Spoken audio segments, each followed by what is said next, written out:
So is vlogging really dead in the Philippines? I really don't think it is, and I'll tell you why I feel that way towards the end of this video.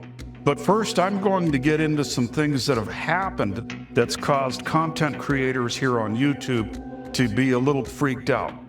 Let's break it down. My name is Mike, and welcome back to my channel.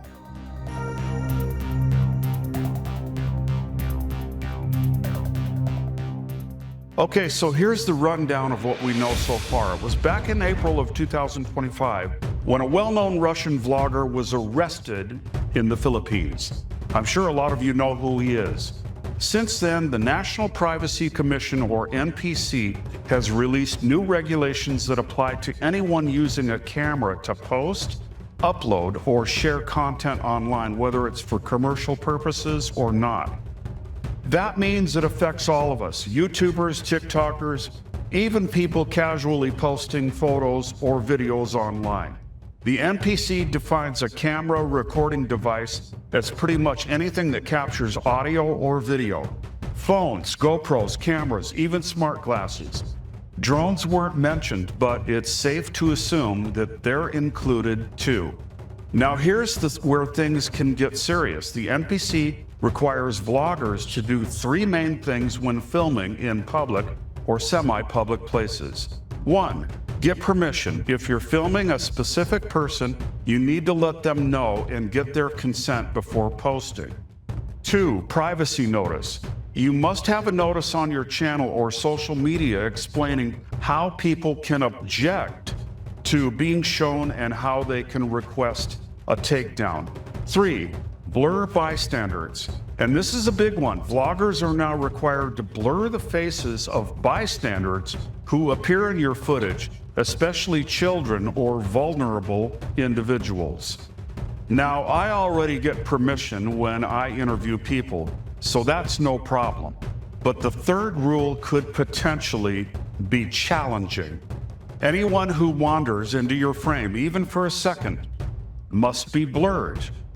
Editing software can do that, but blurring every single person in a crowd takes hours. And even if you could do it with one click, who wants to watch a video full of blurred faces? And according to the GMA News, if you monetize your channel, you must also register with the NPC. So is this just a suggestion? Not really. Even though it's not passed into law, the NPC has the authority to enforce its rules. And let's be honest, even if the government doesn't go after you, the trolls will. There are always haters waiting to report creators for the smallest violations. So why did they do this? The obvious reason is to stop abusive vloggers like the infamous Russian guy that I talked about earlier, who went viral for harassing Filipinos on the street. Another reason is to protect children and poor communities from being filmed without consent. And I get that. If you're embarrassing someone or filming kids in poverty for clicks, that is just plain wrong. But for vloggers like me who do respectful street interviews, show tourist spots, or pan across beaches, it could make our videos unwatchable. Think about it. How can I show you Boracay, Manila Bay, or a busy market if every single face has to be blurred out? Then it's not travel vlogging anymore, and it would look downright strange. I like the idea of having people in the background just going about their business. I think it just makes my videos just a little bit more interesting. So what's next for that Russian vlogger? Well, my guess is that he'll serve out his prison sentence, and then it's anyone's guess where he'll go from there. I did a little research on him, and both the USA and Russia don't want him. I'm sure there'll be a country that'll accept him because his net worth is estimated to be somewhere between $7 million and $91 million. He could wind up in a country riddled with corruption and have to pay a fee for being allowed into that country. Or here's another possibility. The Philippines could banish him to one of the uninhabited islands, seize his assets, and then use his assets to send him food. Again, nobody really knows what his fate is going to be.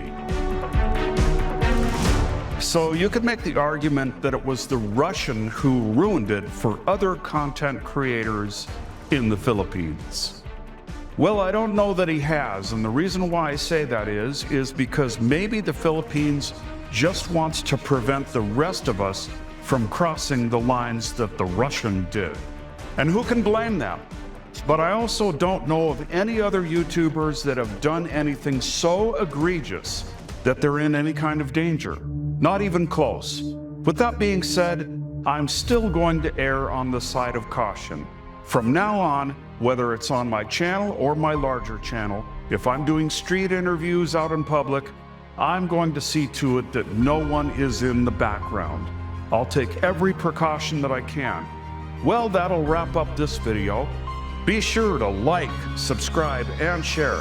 Also, don't forget the bell notification. I appreciate it because you're helping grow this new channel. God bless and peace out.